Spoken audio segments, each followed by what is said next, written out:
session now.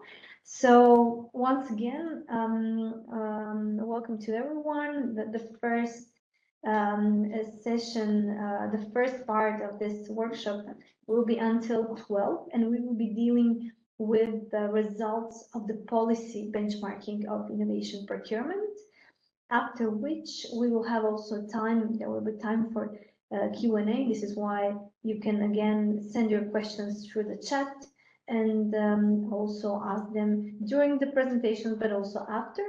We will make lunch break of 2 hours, so from 12 to 2, and start again at 2 until 4:30 for the second part of the benchmarking, which is related to the national investment benchmarking on PPIs and R&Ds. In addition, you will also hear something about the methodology behind, but also the AI tool we developed within the project and how is it used to measure innovation procurement, as well as how these results will be integrated into the scoreboards. And we will finalize at 4:30. And now I would like to invite our policy officer from the DG Research and Innovation, Lieve Bos, who has been following us from the day one in this interesting journey, to give welcome and introduction words. Lieve, the floor is yours. Hello, everyone. Morning. Yes, let's have a look at the next slide. First of all, why are we doing this whole exercise? Because public procurement is very important to solve the challenges that the public sector is facing in all the areas where it is active. Think about healthcare, think about public transport, energy, all the areas where the public sector has a big influence, need to evolve, need to transform themselves, and public procurement can contribute a lot to that by buying more effective and higher quality solutions to address the challenges in these areas. It's also important for economic growth because a public sector that is delivering higher quality services enables businesses and citizens to also work more efficiently, so they can contribute more to the economy. Public sector that works more cost effectively means that the government can reinvest this money in other areas, which can also stimulate the economy. So how much innovation procurement do we need? How important is it? We know from economic studies that for a product to be able to reach the market, it needs a minimum amount of first customers that develop the solution together with the supplier, or at least provide feedback and do testing of the solution so that the solution meets all the requirements. That's what it's done through R&D procurement. And typically some 3% of public procurement should be invested in that in order to bring the solutions successfully to the market. And then a solution needs to be adopted, of course, and there are around 70% of early adopters needed. 17% of public procurement should be invested in early adoption of new innovative solutions, in public procurement of innovative solutions, also abbreviated as PPI sometimes. Because if that isn't happening, then the next step of customers, the mass market, will not adopt the solutions. So in total, we see that around 20% of public procurement should go to innovation procurement, and that's also happening in healthy economies around the world. And last time when we did this benchmarking 4 years ago, we found that in Europe it's around 10%, 9.6 if we don't count defense, and 10.6 if we also count defense procurement in, to be exact, so around 10%. It's also important for our strategic autonomy, because the more we produce in Europe, the less we dependent we are on other parts of the world, especially for critical technologies. This is important. and public procurement uses a lot of critical technologies like ICT solutions, but also solutions in many other areas for which it is important to have enough supply to be able to deliver our public services correctly. If we go to the next slide, we can see what we are doing about this and how this study comes in this story. In the new European Innovation Agenda that the Commission adopted some time ago, public procurement and innovation procurement is one of the key flagships. And in there, we have as objectives to help member states develop national strategies for innovation procurement, and also to keep on a regular basis stock of how we are doing on innovation procurement in Europe, which is exactly what this benchmarking exercise is doing again today. So question number one that we will look for an answer today is, do all European countries today now have a comprehensive policy framework that is stimulating all their public buyers to do enough innovation procurement, to get from this 10% to 20% of innovation procurements, right?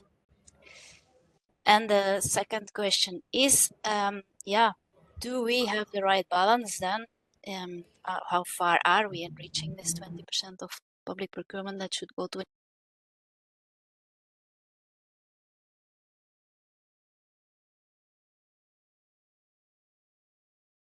Apologies, Liv. If you can wait a second because we cannot hear you, but I think, yeah, Yes, fine. my Sorry. microphone was muted. Well, I don't know where I left you, but the two questions for the study today is, do all countries today now have a comprehensive policy framework for innovation procurement? Because last time we noticed that only 25% of the policy frameworks were actually active, and 25% of all the measures that member states could mobilize had been mobilized. And second question is, how far are we now in reaching 20% of total public procurement going to innovation today? Have we reached the 20%? Because last time we were around 10% or not yet? And do we have the right balance between investing enough in R&D procurement and in procurement of innovative solutions to ensure adoption? If we continue to the next slide, we should keep in mind that in order to be competitive, we are not alone in the world. Other parts of the world are, of course, also investing in innovation procurement. And that's another reason why we should strive to reach a similar amount of innovation procurement to keep Europe competitive. The most ambitious targets are in Asia, where they aim to invest 25% of public procurement in innovation procurement. And of these 25%, 5% in R&D procurement and 20% in procurements that adopt innovative solutions. The United States is around the 20%. 3% goes to R&D procurement and 17% to procurements that adopt innovative solutions. And Europe last time was around 10%, so we had only 0.5% of procurement going to R&D procurements and the rest to adoption.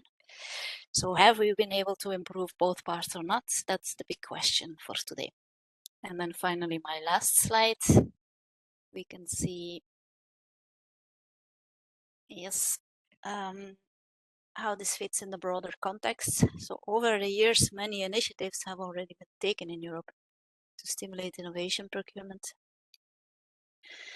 And now we are at the second benchmarking, and we will continue this benchmarking so also over the coming years, more frequently, even not just every 4 years, but the aim is to start doing it every year, to also include them in European scoreboards and be able to track it more fast. So let's go back to you, Jelena, for the start of the actual benchmarking results. Thank you very much, Lee, for this introduction and actually giving a broader overview of the purpose of this benchmarking study and how actually this project, the pilot project, will be continuing in the future.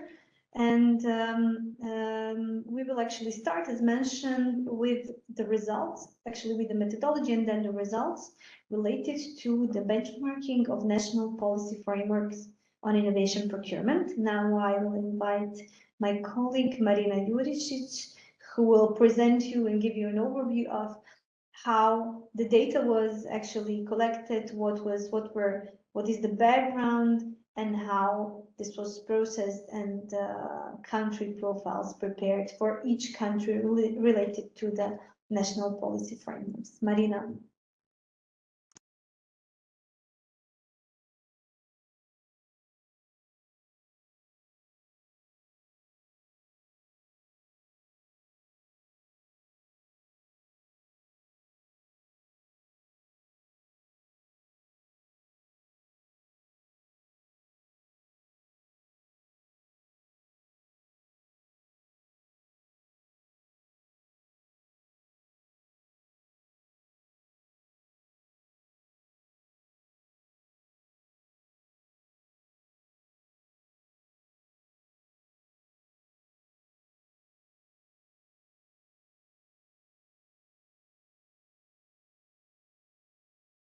Initiate this type of benchmarking.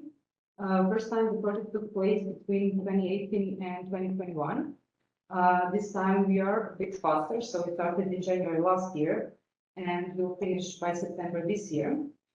And this is solely due to the fact that in the first benchmarking study, the project team first needed to develop a comprehensive methodology for the policy benchmark, but also for the investment benchmark. And this same methodology is being used also in the second benchmarking study, because the whole idea behind the project is actually to have comparable data, which will then provide information on whether countries are progressing or not in terms of both policy and investment frameworks. So as you can see on the slide, in addition to the European Commission who initiated the project and PricewaterhouseCoopers who is implementing it with the support of the subcontractors, we have as relevant stakeholders, first of all, the national authorities who provided us with all the necessary information we needed for the policy framework which supports innovation procurement. We also had private and public procurement data providers who provided us with information on all the public procurements which were implemented in 2022. And these information were used for the investment benchmarking. And finally, we also have EU scoreboard owners who will be integrating all the results of this project into their results.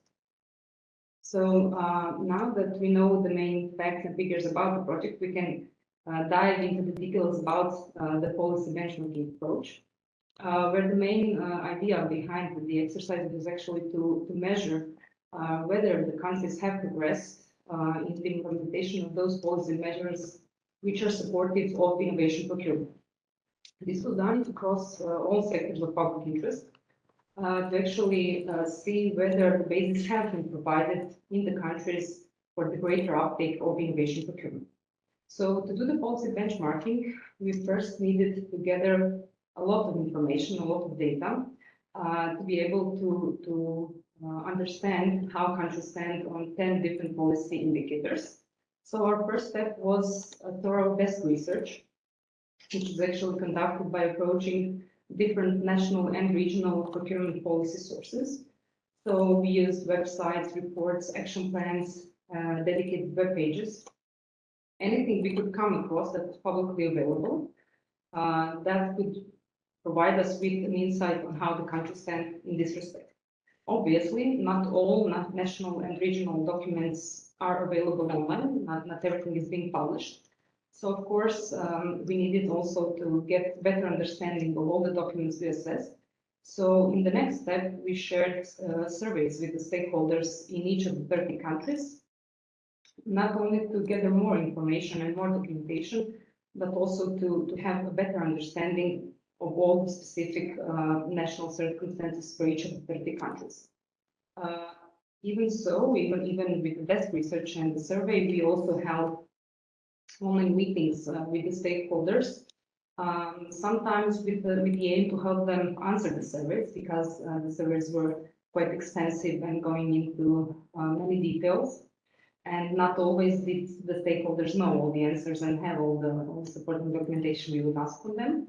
So we also had numerous online meetings with the countries who needed further support in providing all the information we were requiring from them.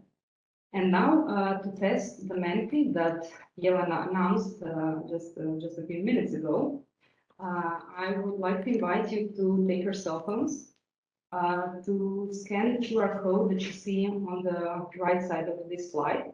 Or in case you cannot scan the QR code, you can type the internet address presented here on the left.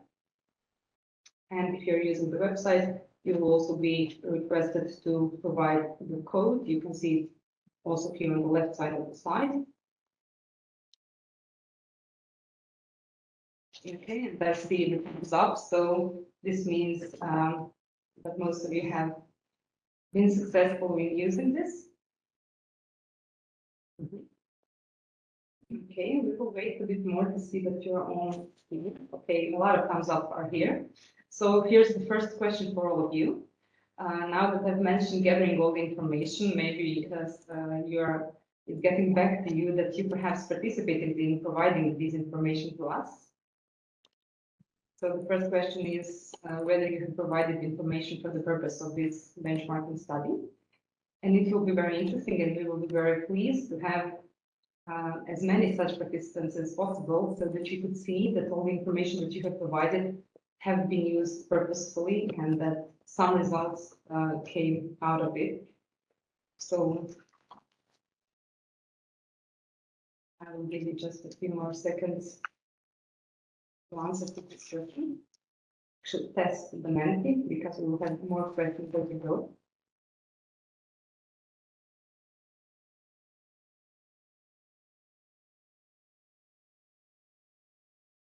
Okay, we're happy with this response rate, so we can proceed further with the presentation.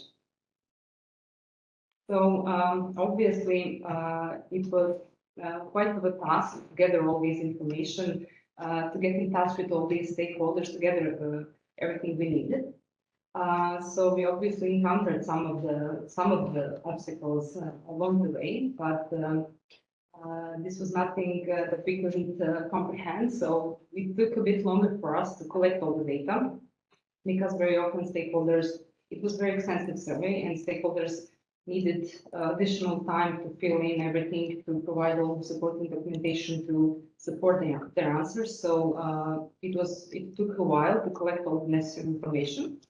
And very often it took time for the stakeholders to come to a common agreement on what to provide as an answer and which documentation to support, because each stakeholder is responsible for a specific part of the procurement of the policy framework of some part of national policy. So it took a while for actually the stakeholders at national level to agree among themselves how to respond to the survey and which documentation to provide. Nevertheless, we managed to cope with all these challenges and gathered all the information. And once we had all the information and documentation, and you can take my word when I say that there was a lot of information and documentation available, we faced all this information against the 10 policy indicators that were developed within the first methodology, within the first benchmarking study. So we assessed all this information, first of all, to see within the first policy indicator whether the country has definitions of all the relevant terms that we were using for the purpose of this benchmarking. So we were looking for the definitions of innovation procurement, R&D procurement, PCP, PPI. And to find these definitions, we searched into legal frameworks, but also in some guidance documents to see whether they provide further explanations on specific definitions, because most of the countries, after the adoption of the EU directives on public procurement, most of the countries actually implemented all these definitions into their legal frameworks related to public procurement. But in some cases, this was not the situation, and the definitions were provided in principle, some types of guidelines for innovation procurement, or some similar documents. After establishing the existence of the definitions, we proceeded with examining the horizontal and sectoral policies in the country. As you can see, both under horizontal and sectoral policies, we had numerous sectors and policies to look at, and very often the stakeholders were not even aware of whether they have those policies, let alone whether they actually imply that innovation procurement should be used as stimulants to uptake the country's economy. So we had a lot of work and a lot of reading to do when it comes to both horizontal and sectoral policies. And as you can see, the ICT policy has an indicator of its own, because we know that ICT policy is one of the most important policies that can most encourage the use of innovation procurement. And there we actually came across, during our research, we came across not just the national ICT policies and policies for strategic ICT technology, but also some countries had policies for AI, for broadband, for cybersecurity. You will see later on in the results. So a lot of strategies, a lot of policies were assessed to see which one of them is supportive of innovation procurement strategies. In the end, as the fifth indicator, you can see that we were checking out at each country's level whether they have established an action plan for innovation procurement. You can see here also some sub-indicators we have used to assess the quality of the action plan in case we would come across some of them, but you will also see later on in the results not just how important it is for the innovation procurement to have an action plan, but also you will see that not many countries have this plan in place. And the remaining 5 indicators for the policy benchmarking. The sixth policy indicator is the spending target. So we actually searched for all the relevant national level documents and strategies to see whether the country has decided to invest a certain proportion, a certain amount of its state budget to innovation procurement, and whether this amount was dedicated to all types of innovation procurement, or whether there was a specific dedicated target for instance, just R&D, and whether there is commitment of key procurers to implement to reach this set target. And of course, in case we would establish that there is a spending target, we would also check whether the country has the monitoring system which would enable her to monitor and to measure actually the investments made in innovation procurement, and also to evaluate the impacts of these innovation procurements. In step 8, we would check all the relevant documents to see whether the country has prepared, has given away some financial incentives or some personal incentives which would stimulate more use of innovation procurement.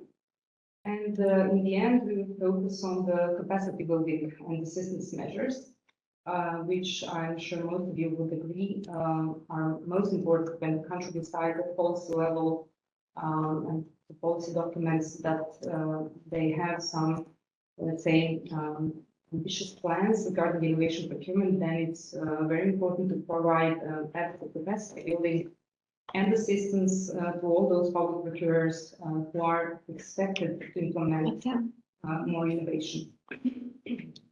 In the end, you can see the policy indicator number 10.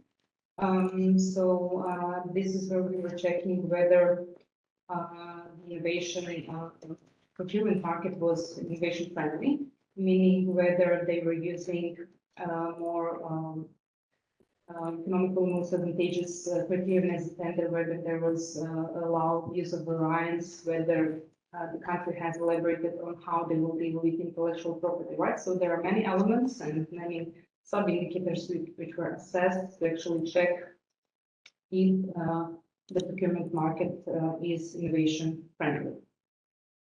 Okay, and once we actually faced, let's put it that way, all the information implementation we have against those 10 policy indicators according to the methodology we had, we calculated the scores for each of the 10 indicators. Here you can see an example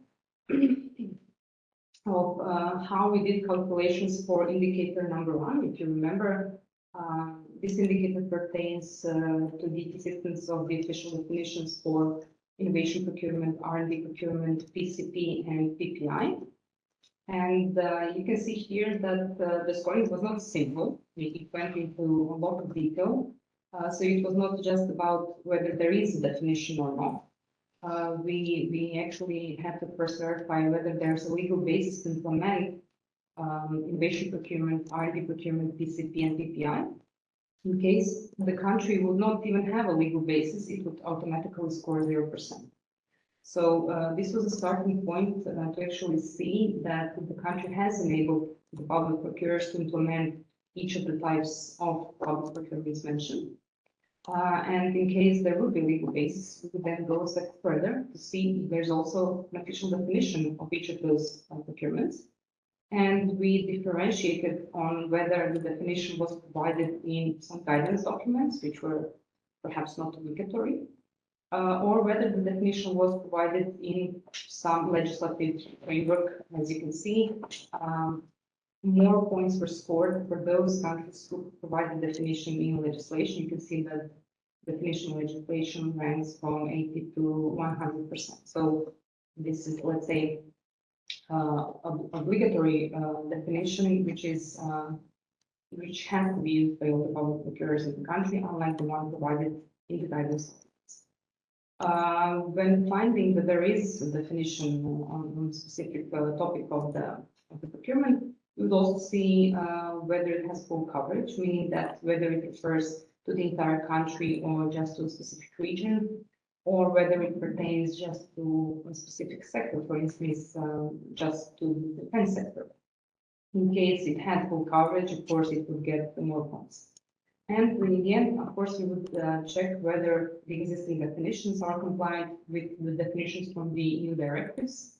And in case the situation would be such, of course, the country would again score more points. You can see here the different combinations of the existence of specific sub-indicators and the results it gets. So for each of the 4 different definitions, namely the one of innovation procurement, R&D, PCP, and PPI, we would actually calculate the score for each of those 4 definitions and divide it by 4 to get the total score for the indicator number 1. So this is how it was done just for the indicator 1. So for all the country, for all the 4 definitions. And just one more example to make sure that not all the calculations were that complicated. You can see here that calculation for the indicator number 6, this is the spending target. Those calculations were not that complicated. They were more on a yes-no basis. So in case we would see that the country has a spending target, we would then also investigate a bit further to see whether it's applicable across the whole country or just at regional level, and whether the target is applicable to all types of innovation procurement, whether there's also perhaps a separate target for, let's say, PCP, and whether all the key procurers are committed to reaching the set target. So there was, under each of the indicators, we had a set of sub-indicators which were either summed up or calculated in some way to actually reach the final score for each of the indicators. So each score is actually a combination of numerous sub-indicators, and it's actually a lot of information stand behind each of the numbers you will see across the presentation. Okay, so moving forward to the presentation, you can see here an example of a country policy framework on innovation procurement. So after gathering all the data and facing all the data to the 10 policy indicators we had, and after calculating the scores for each of the 10 indicators, we would get in the end country performance per indicator for each of the 30 countries we analyzed. So each country has scores for 10 indicators, and we have these scores for the 30 countries we analyzed. As an output, of course, we have the ranking of the level of comprehensiveness of European policy frameworks for innovation procurement. And once we prepared the ranking for the 30 countries, we clustered those countries, those 30 countries, in seven different categories. You can see them. You can see them on this slide. As you can see, we have prepared this clustering, actually bearing in mind that obviously those countries that have more than 75% of their national policies implying that innovation procurement should be more used to stimulate the economic growth of the country. Of course, these countries will be considered as strong performers. And on the other hand, those where less than 25% of the policy frameworks would be aiming at higher use of innovation procurement would be considered as lowest performers. Not to go into any more details about explaining these clusters and categories, and without presenting you the results of this benchmarking study, I will have just two more questions for you. So first question would be, according to your work and your experience, how many countries do you think have been ranked as strong performers in this benchmarking study? So how many countries do you think have more than 75% of their policies aiming at innovation procurement? So we are talking about the number of countries. Do you think that only one country is a very strong performer, or that perhaps 10 countries are strong performers? How do you stand on this? And this will be very interesting when I show you the results. Perhaps you will have a clearer picture. You can know the results of the first benchmarking study.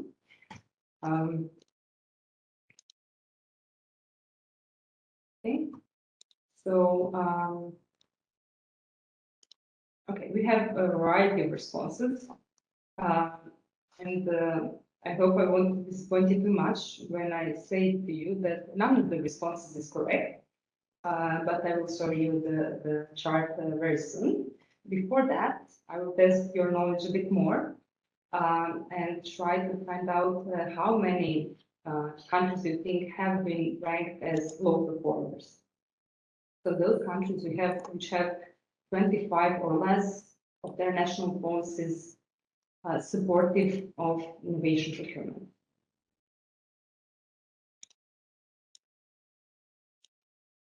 Okay, the results again vary a lot, but there are some accurate answers this time. Although fortunately those aren't the ones going above 20.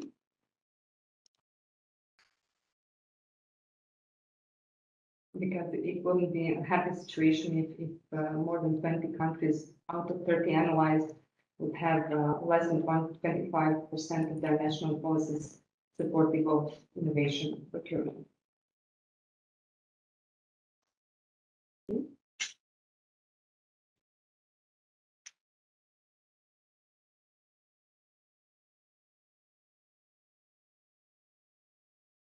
Okay, we are not missing any more responses, so we can move forward. So now we will share with you the final updated results of the benchmarking of national policy frameworks on innovation procurement, where you can see actually how far or close from the truth you were as regards the questions you responded to previously. So first of all, to share with you the chart showing the overall ranking of the 30 countries we analyzed in terms of their policy frameworks. And as you can see, the best performing country is Finland, with some 70% of their national policies aiming at innovation procurement, supportive of innovation procurement. So the answer to the question, how many countries there are which are considered strong performance, so those performing above 75%, the correct answer is unfortunately 0. However, Finland is very close to this, and looking at all the policies in place, all the activities in place, it is highly likely that it will cross the border next time, but it will also have several countries keeping up the pace that Finland has taken. So you can see the modern performers also being at approximately 50% of the European of the total score. Whereas, unfortunately, in the category of lowest performers, we have as much as 9 countries, meaning that in total, even 16 countries are performing either as lowest or low performers. When compared to the previous benchmarking study, and I will give you just a second to see how your country stands and what the results look like, you will see that most of the countries have progressed. There are several exceptions to this rule, but in general, the countries have progressed on their policy frameworks, meaning that efforts have been made to actually emphasize the importance of the use of innovation procurement across all the national policies in Europe. We will also see that Finland remained the first, as it was in the first benchmarking study. So in case all these bars are just perhaps too much to handle, the next slide actually presents the highest increases, starting from Lithuania, Poland, Ireland, Latvia, Croatia, and Portugal. So these are the countries which progressed the most. When looking just at the policy frameworks they have in their countries.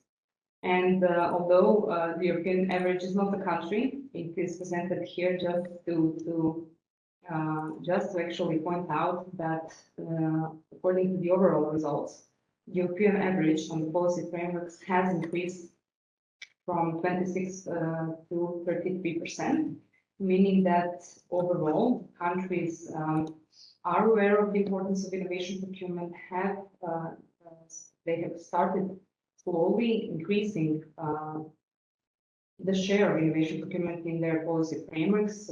They have started including innovation into their sectoral policies. So a slow uptake, but then again, an uptake and not something else has been evident across most of the countries. So moving on, we will just now share with you results for each of the 10 indicators, pointing out perhaps some of the interesting points, some of those performing best, and actually providing just comments on the results we have come across. Of course, you're invited at any time to ask any questions in the chat, or if you want to comment anything, feel free to do so. And we will go now through all the 10 indicators and the results we have in this benchmarking study. So when it comes to the indicator 1, the official definitions of innovation procurement, R&D, PCP, and PPI, there haven't been many changes when it comes to this indicator, because obviously after the implementation of the EU directives into their national legislations, which was the directives were prepared in 2014, most of the country actually transposed everything into their national legislation by the time the first benchmarking was implemented.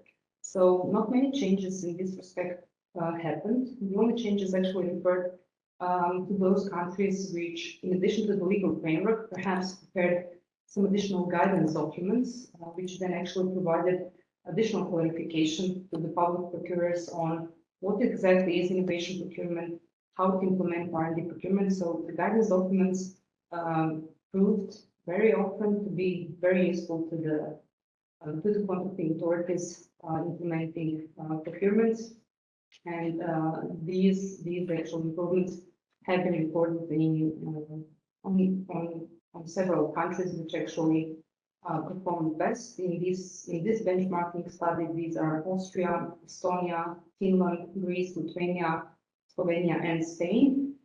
which have recorded an overall score of 60% or above.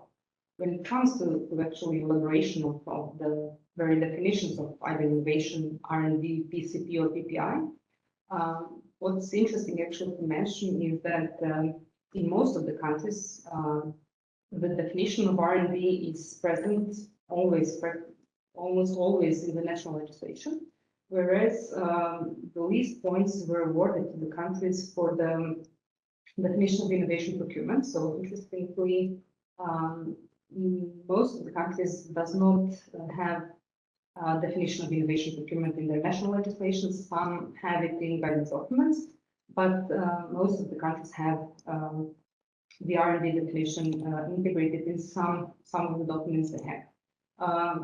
As regards PCP and PPI definitions, it varies from one country to another, but the trend of having R&D and not having innovation procurement definition is a trend which we actually spotted during our analysis.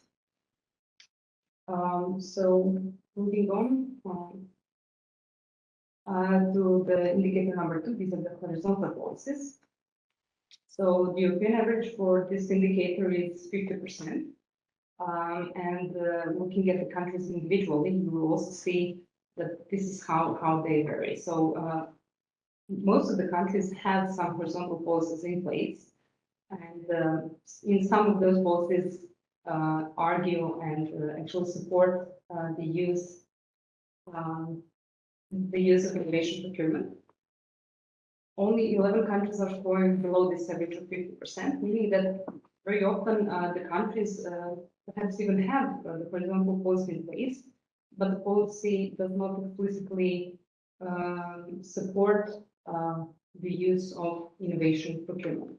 So the best performing countries in this respect are Estonia, Finland, and Norway, which all scored 86%, meaning that they have the biggest number of horizontal policies which actually are supportive of the use of innovation procurement. As an example,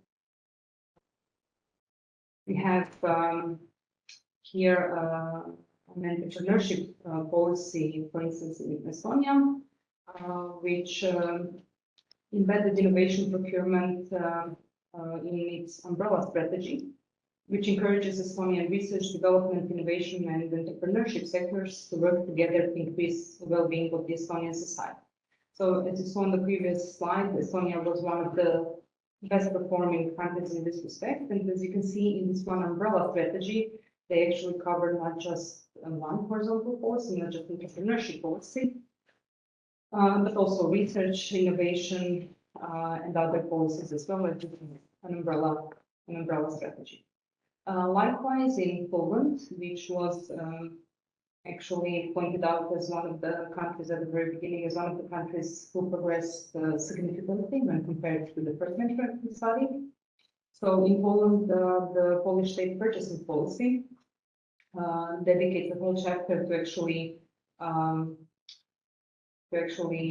sustainable and innovation procurement, describing some benefits of applying innovation aspects and the policy's role in the development of the Polish innovation system, meaning that the country has recognized the importance of the use of innovation procurement and has included these innovation procurement aspects into their public procurement policy.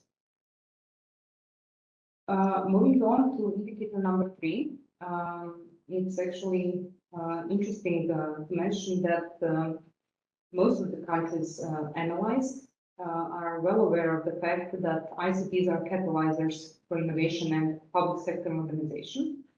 And therefore, 23 countries have included innovation procurement into their national digital or ICT policies. But some of the countries went even further and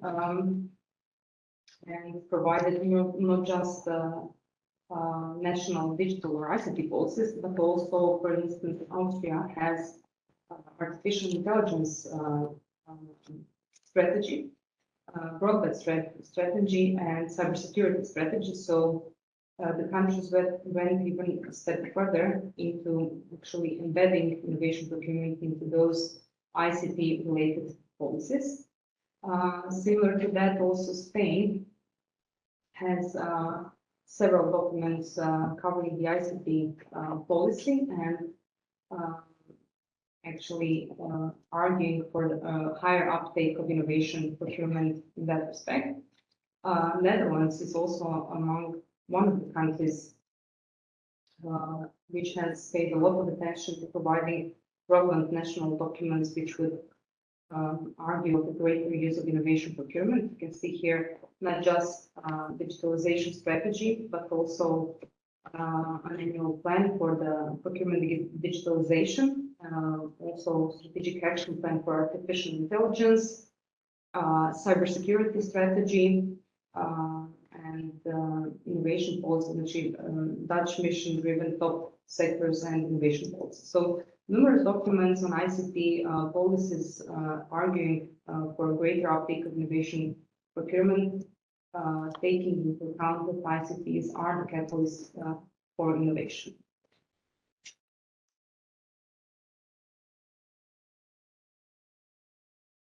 Okay, we are moving on with indicator number 4. Here we were dealing with sectoral policies. This was actually one of the most demanding indicators to assess because it was not always easy to find in those sectoral policies whether they are or not supportive of innovation procurement. Under sectoral policies, we had 10 different policies to assess.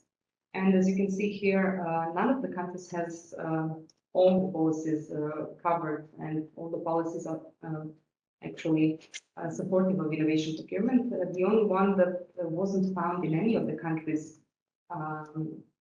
was the postal sector policy. So we are hoping that some of the future benchmarkings will also find some results in this area as well. But so far, the highest ranking country in this respect is the UK, with total 9 out of 10 sectoral policies in place, which actually clearly recognize and clearly encourage the higher uptake of innovation procurement for the purpose of further development of those specific sectors in the country. But you can see that most of the other countries are performing below 50%. So most of the countries are still actually to embed the higher use of innovation procurement into their sectoral policies. And just as an example of indicator number 4, an example of results, as I've already mentioned, and you've seen it yourself in the chart. So UK is the best performing country in this respect, whereas 9 out of 10 sectoral policies commit to innovation procurement. And as you can see here, this is due to the overreaching Public Services Social Value Act, which says that all public services should support innovation through public procurement to deliver low cost and higher quality public services, and due to mandatory KPIs that all public procurers have to implement to achieve this.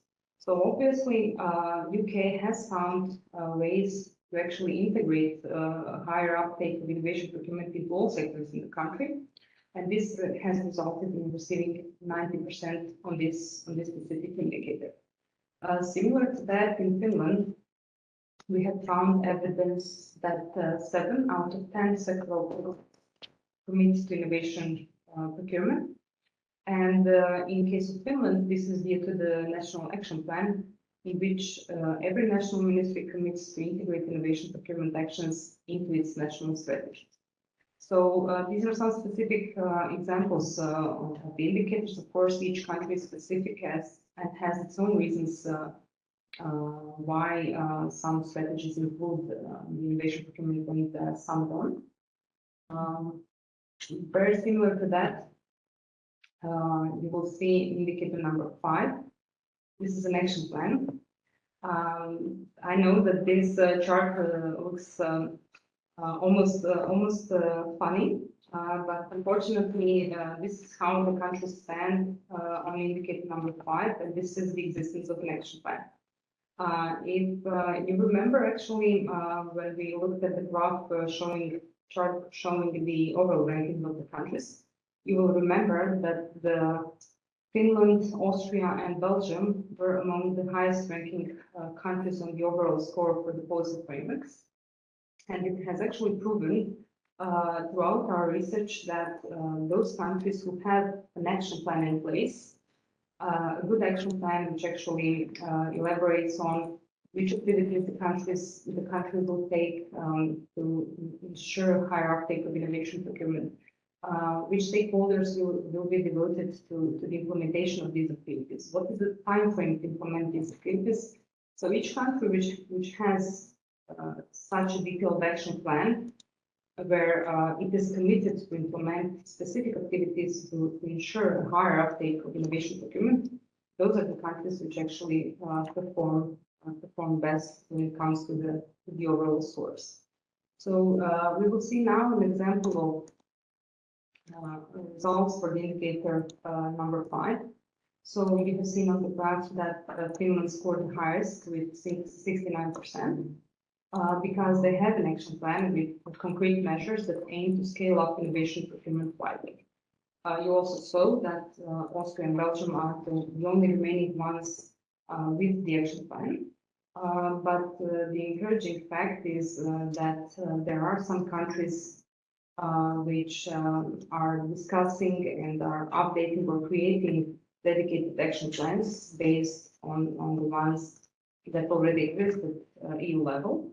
So you can see here that Netherlands, Slovenia, Portugal, Estonia, and other countries are also working on creating dedicated action plans, whereas some other countries have set planned actions for innovation procurement that are spelled out in other strategies or policies, such as Norway, France, Hungary, and so on.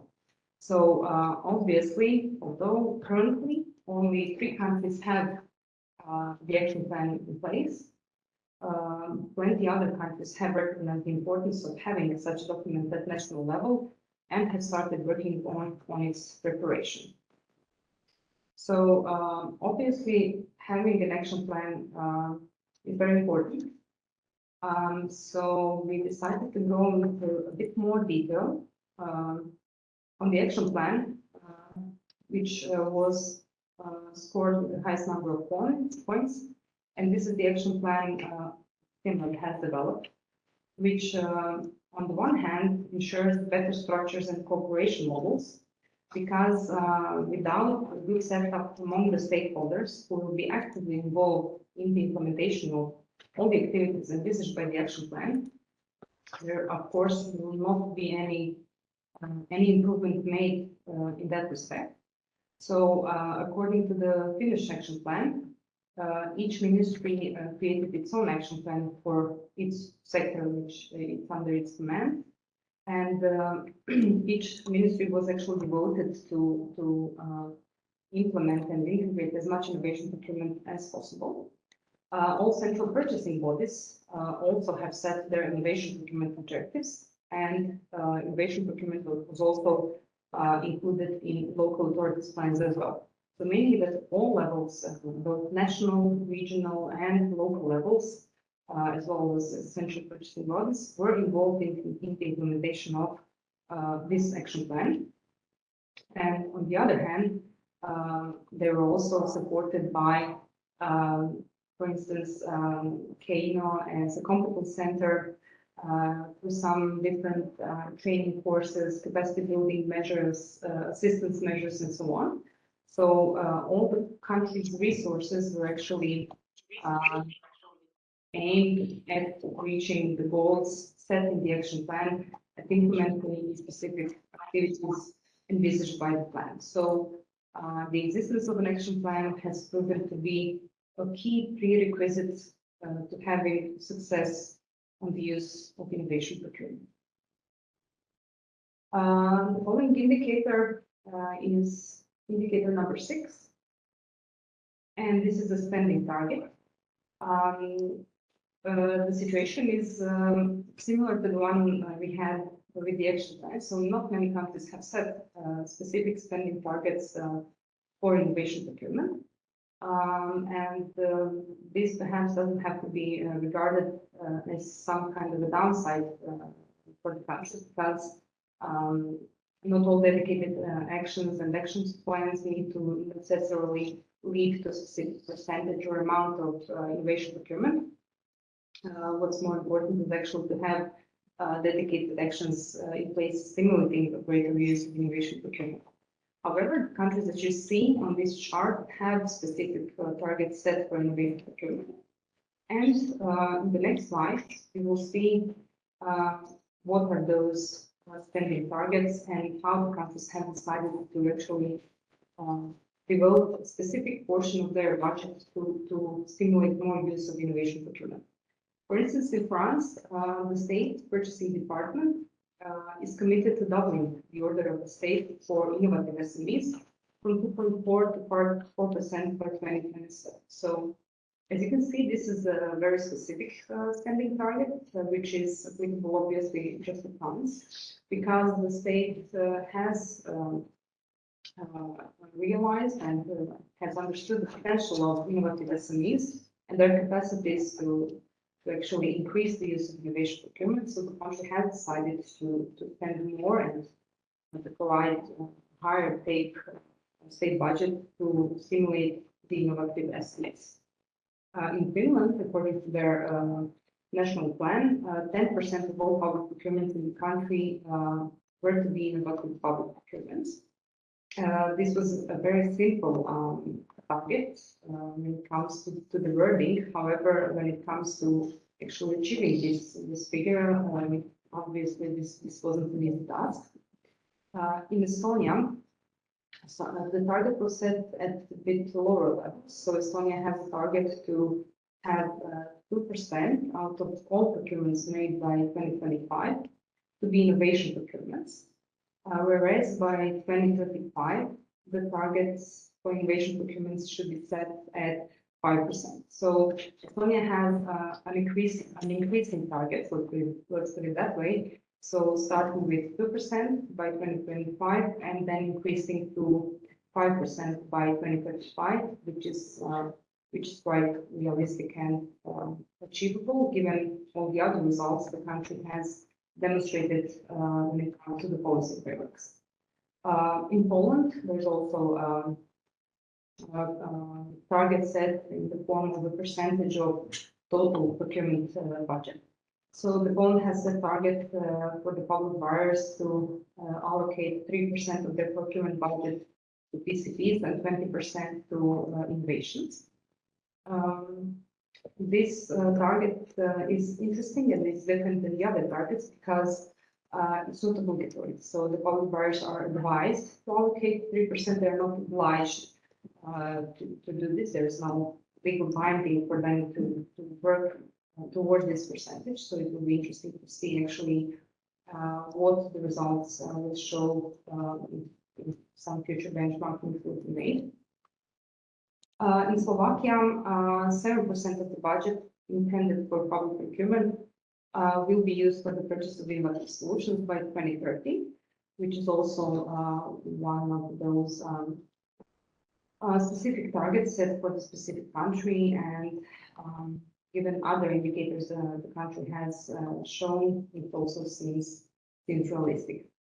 However, you will see we have left the most interesting ones for the end. So the remaining two indicators for the spending target are the ones for Italy and Lithuania. In Italy, national target for the future to increase from 2025 onwards every year by 10% the amount of innovation procurement in the country. So this is one of the most ambitious targets we have seen across the countries we have analyzed. And it's very interesting actually to see how the country will monitor the progress on this indicator, given that there is currently no system in place that could enable the country to measure the expenditure for the innovation procurement or to actually see to see the effects of the innovation procurement on the society. But this definitely is one of the most ambitious targets we came across. Another big target and interesting one is the one from Lithuania, where they have set a target of 20% of total public procurement by 2030 to be innovation procurements. So these two are actually the most ambitious targets we encountered during our analysis. And as I said, in case future benchmarkings would be made, it would be very interesting to see the progress these countries will make when it comes to these targets. Okay, and moving on then to how to actually reach the set target. So as I said, it will be interesting to see the future benchmarkings. But Lithuania has already, they did not just set a figure in some kind of document. They have already envisaged a way how to reach this 20% of the total share of innovation procurements in total public procurements. One of the things that actually where it all starts is actually dedicating one coordinating body, which in Lithuania is Ministry of Economy and Innovation. One coordinating body, which will then be in charge of ensuring that all the other stakeholders, which are supposed to contribute to the implementation of innovation procurement, are working together to accomplish the same goal. So it all starts with nominating the coordinating body at country level, but also providing the additional support and assistance needed to the public procurers in implementing the innovation procurement. So in that sense, Lithuania is working hard on establishing a national procurement competence center. Also working hard on providing financial support for innovation procurement to the contracting authorities.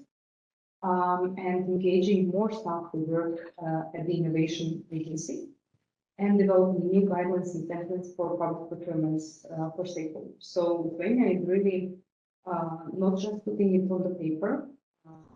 We have been in Lithuania and have been in contact with the stakeholders there for the purpose of some other projects as well. And they are very keen to reaching this set target, and they're very engaged in all the activities they have listed that you see here on this slide. And it is very likely that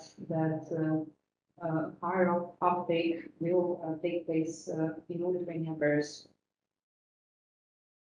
Okay, and now moving on to indicator number 7. This indicator actually verifies whether the country has a monitoring system in place. We have 2 sub-indicators here, not just measuring how much country spends on innovation procurement, so how much money is being spent on innovation procurement, but also evaluating the impacts of the implemented innovation procurements. So as you can see, not many countries have both measurement and evaluation system in place. The countries you see here on the chart mostly have the measurement system. So some of the countries have established mechanisms to measure how much money is being spent on innovation procurement. Only very few of them have established a system to evaluate the impacts of innovation procurement. You can imagine that it is not easy to come up with a system, with a solution, which would enable public procurers to measure the impact an innovative solution has had on the society, on the contracting authority, on the country as a whole. So therefore, we have only a few examples of systems measuring the impacts of the innovation procurement. And so when it comes to expenditure measurement, we said, okay, some countries already have systems in place to measure how much money is being invested in innovation procurement. And according to our analysis and the interviews we had with our stakeholders, this kind of system is not that difficult to establish. However, those countries that did not set some specific target actually do not see even the purpose of having the expenditure measurement system because they don't need to report on how far they have gone with the investments in innovation procurement. So actually, our research and our interviews actually have shown that very often the stakeholders actually don't see the need to actually measure the expenditure on the innovation procurement. They are more actually interested on how this innovation procurement will benefit the contracting authority implementing it. So, for instance, here for the expenditure measurement, Estonia scored 100%. Because they have mandatory use of innovation procurement field in the informs, which were introduced in November last year. So this is a form which is not actually mandatory, but in Estonia they made it mandatory, and this way they will be able to measure how much innovation procurement is happening in the country. Because all the public procurers will be marking the innovation procurers they are publishing. Similarly, in Finland, they are moving, of course, forward on this as well, and they will start to use machine learning in combination with question and monitoring innovation procurement through the informs for contract offices to actually establish how much expenditure is going on innovation procurement. And as I said, when it comes to measuring the impacts of the innovation procurement have on the contracting authorities, on the society, on the country, we have very few initiatives ongoing. For instance, we have Finland who has developed impact questions, which are being sent to those contracting authorities implementing innovation procurements. And UK and Austria have some similar let's say questionnaires, but so far this is the only form of the impact assessment countries have managed to develop. Obviously, the uptake of the innovation is still not that high to actually force the countries to prepare some kind of mechanism which could enable then also measuring the impacts of the innovation procurements. Moving on to number 8. Sectorally related to the incentives that can be provided to the contracting authorities and the procurers to implement more innovation procurement. You can see here marked with red are the financial incentives and with yellow are the personal incentives. You can see a higher share of personal incentives, meaning that more often the countries are actually stimulating public procurers to be more innovative, to implement more innovation procurement as well. And this actually very often proved to be a very good motive for the public procurers to actually think broader and to use new procurement procedures, new ways of purchasing some things. So as an example of financial incentives, we have actually checked at each country's level whether financial incentives exist either at national level or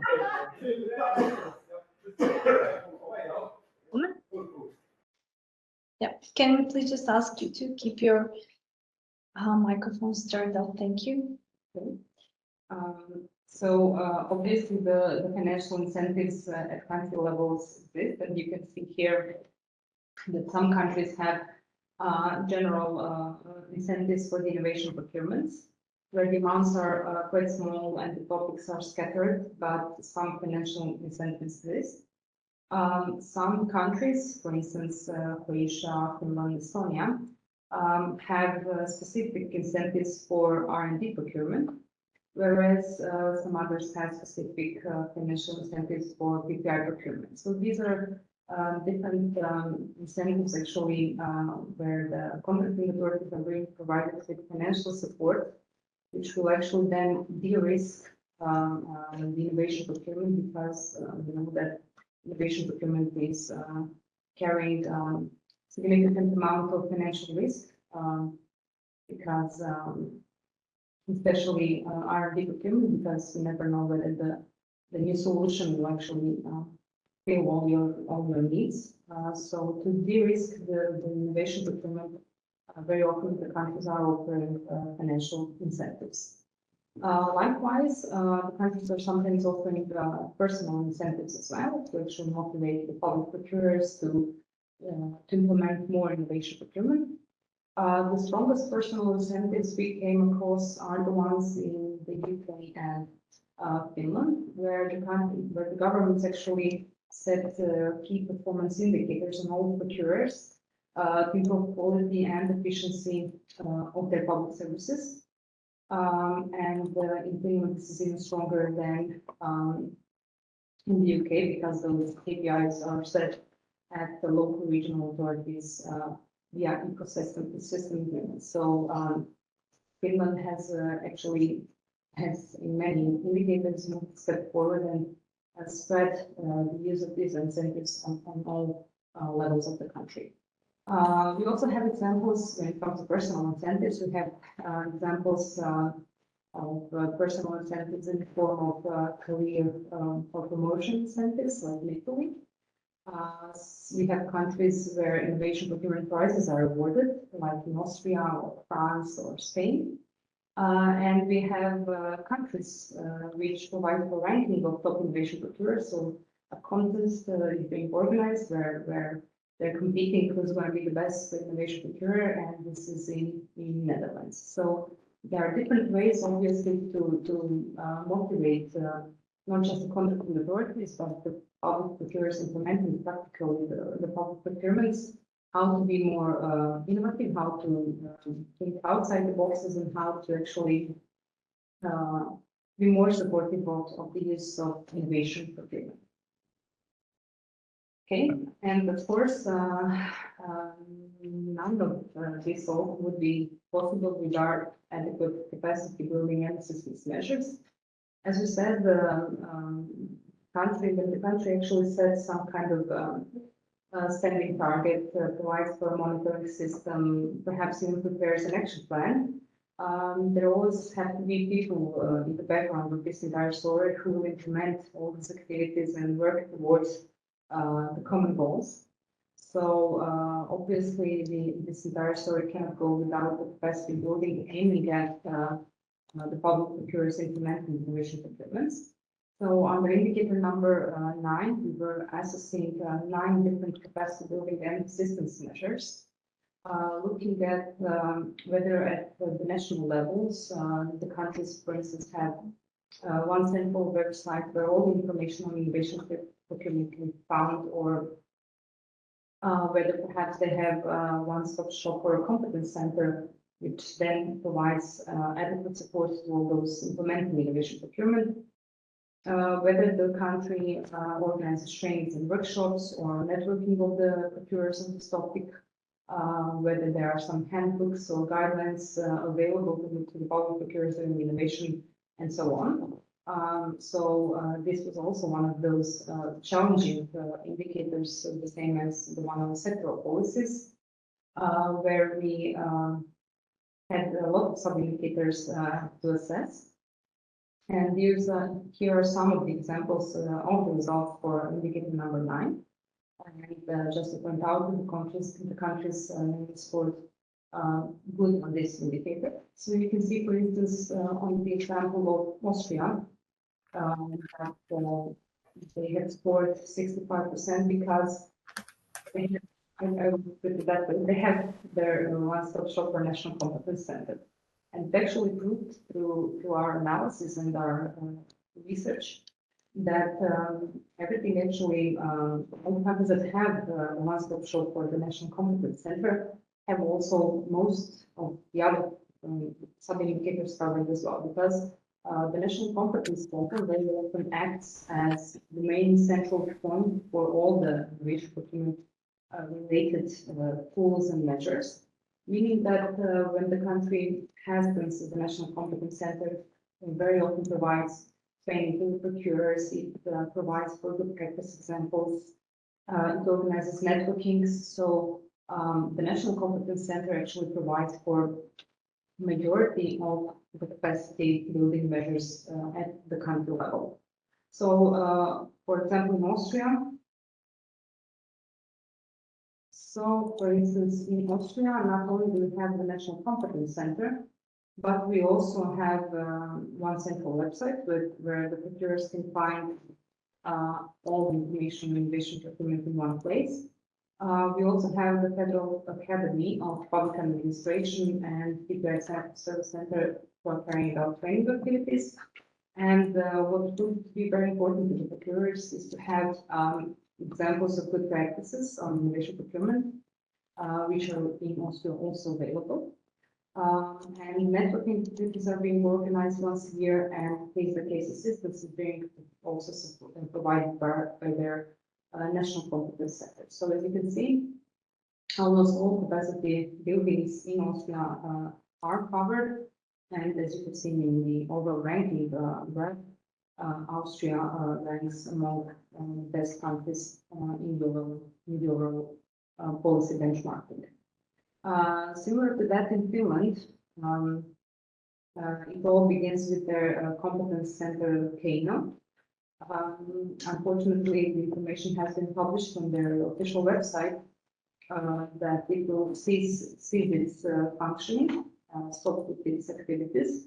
But at the moment our research was done, Keino was acting as their competence, providing all the necessary assistance and support to the public procurers. So hosting the central web page, holding a material bank with case examples of all types of innovation procurements, organizing networking activities, running an innovation academy. So in Finland, it all actually evolved around their one-stop shop center who provided for majority of the capacity building measures. Very similar situation also in Sweden, where also they have their national agency for public procurement who is acting as a competence center on innovation procurement and manages their central website arena and provides for good practice examples and provides assistance trainings and also develops guidelines and handbooks for the public procurers. So you can see that perhaps some individual attempts by some organizations at national level provide occasional capacity building measures, occasional trainings or workshops have proved to be actually insufficient. Actually, the best scores this indicator were awarded for the countries who had their competence center, which then handled majority of the capacity building measures. And moving on to indicator number 10. The indicator number 10 actually measures whether the procurement market in the country is innovation friendly. So as you can see, all the countries are somewhere in the middle of the friendliness indicator, meaning that some of the measures are in place and some aren't. When it comes to the indicator 10, it actually measures, first of all, whether the country has defined how to deal with the intellectual property rights, especially in case of R&D procurements where a new solution is being created. But also this indicator measures whether the procurement market is transparent, so whether all the information that need to be published are made available. So whether the competent authority is using the economically most advantageous offer as a criteria instead of the lowest price, and many other sub-indicators were taken into account to see whether the procurement market is innovation friendly. As you can see, most of them are approximately around the same range, meaning that similar amount of input is still needed. And moving on, just to share with you, although we have shared specifically for each of the 10 indicators we have mentioned, we shared some of the insights and some of the conclusions we came across when doing our analysis, when communicating with the stakeholders. But as key takeaways, we can actually conclude that despite the fact that the European average has increased from some 26% to 33%, that innovation policy frameworks still need to be further developed to reach their full potential, because majority of them, more than half, are 16 in particular, are actually performing as lowest or low performers. Immature policy frameworks impact the innovation procurement performance of the country, meaning that it all actually starts with policy frameworks, and the investments into innovation procurement can only come after the policy frameworks have provided a clear basis and clear legal structure for this. We have also came to the conclusion that there are some measures that could quickly improve the policy framework comprehensiveness and impact, such as adoption of a dedicated action plan and spending target, and attention to key economic sectors. So focusing on the areas that country works best in. And as one of our also conclusions is that one of the enabling measures of faster uptake of innovation procurement is the preparation of an action plan. So I know that we have already mentioned this before, but obviously a dedicated action plan with very detailed elaboration of all the activities that need to be implemented for the higher uptake of innovation procurement, and dedicated stakeholders who are devoted to the implementation of these activities, with clear measures to implement all the actions is one of the key prerequisites to faster uptake of innovation procurement. Okay. And it seems that we have obviously come to the end of this part of our presentation, to the end of this morning session, at least when it comes to the part where we present to you the results of the policy benchmarking part of this project. The presentation itself, I assume, was exhaustive. But you can take my word for it when I say that the analysis of all the documentation, data, and the policy frameworks on the countries was also exhaustive as well. And I'm sure that you have a lot of questions to ask on this topic. So we'll now open the Q&A session and see what additional information you need for the policy benchmarking of the project. I hope that all of you can hear us well. I will give a couple of seconds to Marina to have a glass of water, but I've seen that there have been some questions from your side, so we managed to answer some of them already in the chat. So I will start from the first ones, and also I will invite Liva both from the European Commission if she wants to add maybe something before we head on to the questions.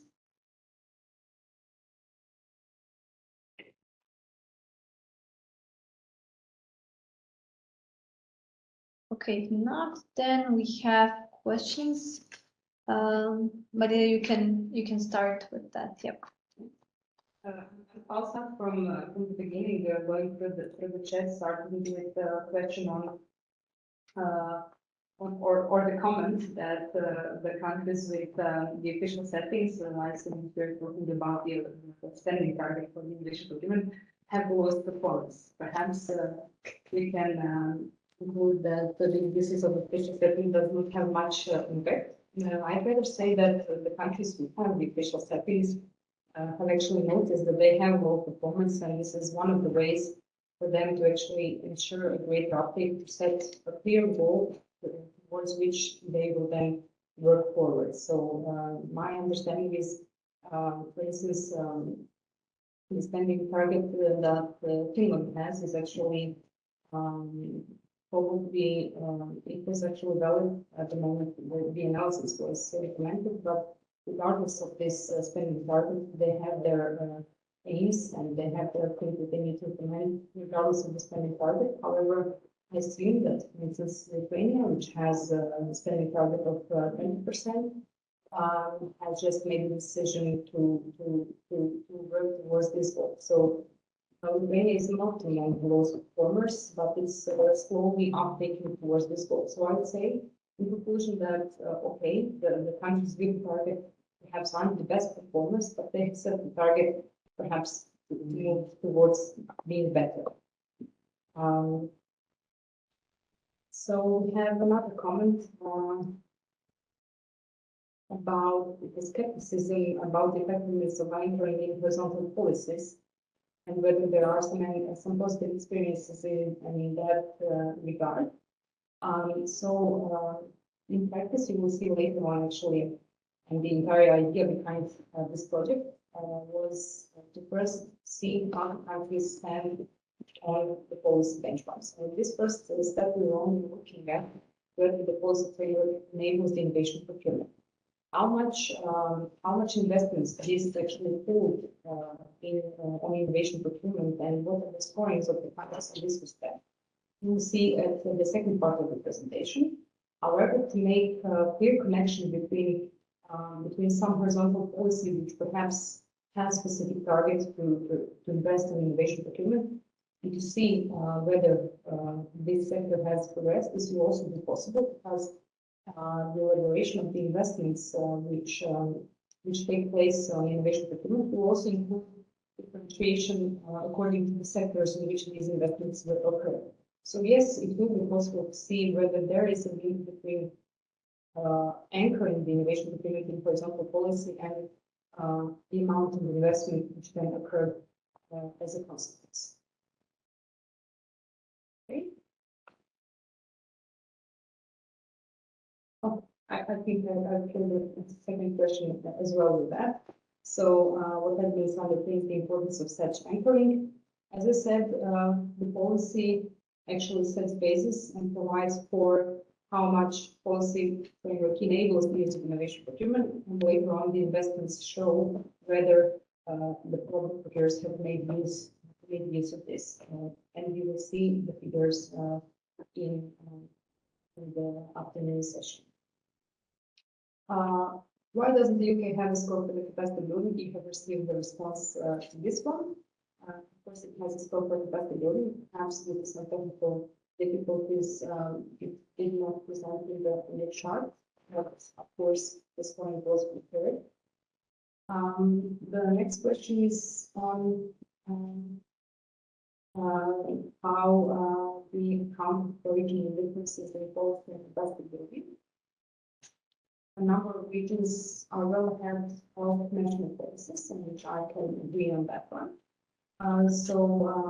If we go back to the very beginning of the presentation, where we said that there was a lot of data gathering in place, and that one of the issues actually we encountered was, I would say, local responsiveness of the stakeholders, but the fragmentation of the stakeholders. We tried to reach with countries such as, for instance, Spain, where you have numerous regions and national level, regional level, and it wasn't actually possible to get an answer from all the relevant stakeholders. So our approach was actually to try to reach all country levels, but there was no way to make sure that we received response from all the levels. So yes, we can agree that we will see, especially on the case of Spain, once the country reports are published, we will see that we have received responses from one of the.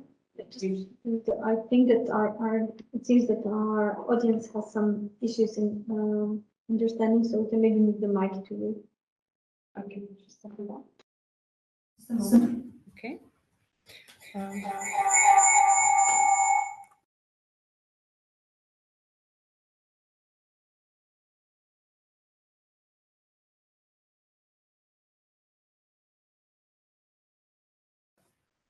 Okay, so if you hear me okay, yeah.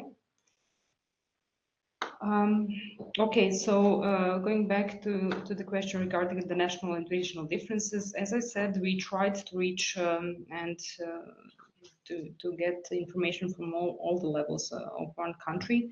Unfortunately, not always did we get the response from all the regions in all the countries. About when the results will be officially published, we can say that this will be very soon. We need to do the fine-tuning of all the figures. As you have seen, this is an extensive work. Our project officially finishes in September this year. This is the latest date at which we can officially publish the scores. So I hope that audio is a bit better right now. The copies of the slides are going to be shared, of course, after the presentation. Is it going to be public? It is going to be public. This report will be public, of course.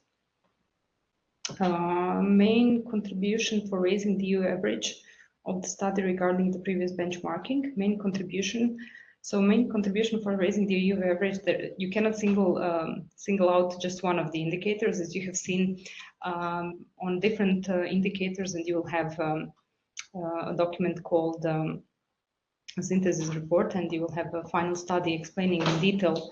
Analysis will be provided for each of the indicators on whether it has increased or whether it's a bit lower than it was in the first benchmarking. So I would say that the main contribution cannot be appointed to one single indicator, but instead to a small increase of each of the individual indicators.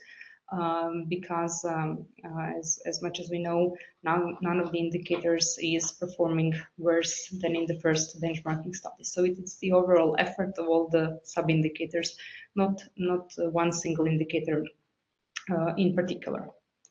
Okay, the sound is better now, and this actually led me to the end of the questions, but I'm happy that you are curious about receiving more information and that you're interested in the topic.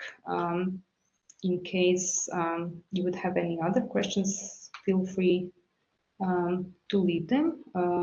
In case you're late on the questions with the policy benchmarking, of course, you can, if you think of them over lunch, you can, of course, always leave them later during the investment benchmarking presentation in the afternoon. But at this moment, if we are not receiving any more questions, we can close. Maybe we can check also. I don't know if the European Commission is still with us, if they can,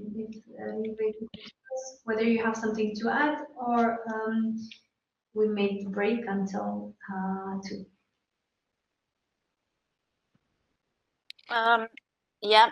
Well, thanks for presenting all the results.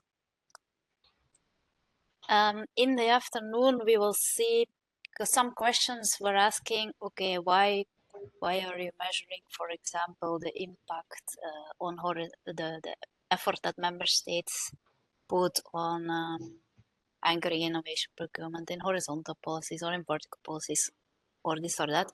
In the afternoon, we will see which impact this has on investments, on how much innovation procurement is actually happening. And then you see the link between the two, because there you will see that countries that have invested the effort, have put the effort of anchoring innovation procurement in these policies, that you see also more investment in those countries. Of course, it's obvious that if it's very well anchored in public procurement policy and in research and innovation policy, that this has an effect, because innovation procurement is the combination of procurement and R&I, but also for the other policies. For example, environmental policy has, as you've seen in the graph, in most countries, there is in a very large amount of countries, the largest amount of countries have recognized innovation procurement in the environmental area. Well, we have found also, you will see this afternoon, in the investments that a huge amount of innovation procurement is focusing on greening greening the public sector. So there is a link between the two, but more info on that this afternoon. Thank you, Lina. And there are also a few questions. Of course, we will share the materials from today's workshop, just maybe to repeat it. And there is also a question on the results and if they will be officially published. So maybe if you want to answer also that question.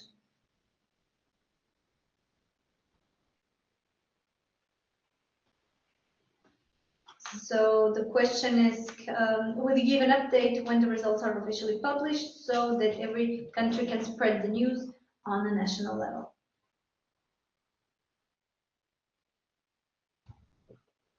Yes, it is the intention that all the results of the study are going to be published. You can have a look already at the link of the website of the last benchmarking. Similar type of information will be published. So it means the overall results of all countries, comparing them and so on, but also a country profile for each country individually, showing how it is performing on the policy framework, how it has progressed also from the last benchmarking, how it is doing on investments in innovation procurement in total, and the split of that between the R&D procurement investments, the deployment type innovation procurement investments, and also the split between how much of that is ICT, non-ICT, in different sectors, health, transport, in different levels, local, regional, and so on. So you will have all these breakdowns also in the country profiles for each country. Okay, thank you very much. It seems that we have exhausted all our questions, at least for the morning part. So yes, we can also share the link to the former benchmarking studies. We will do that in the break. We invite you all to join us again at next slide, maybe just to join us at 2. We will again add this link to the former benchmarking study, and at 2, as Lieve mentioned, we will be presenting actually the methodology and the results of the investment benchmarking. So hope that you have a nice break and see you back at 2. We will use the same link. Yes. Just one mini message before we leave for lunch. I've put as a background the the promotion for our European Innovation Procurement Awards. So please do participate if any of you have done great innovation procurements or know procurers that have done great innovation procurements. Please encourage them to apply, because this is also a way of how we spread the news that there are great examples of innovation procurements. Thanks a lot, and see you then after lunch at 2. See you.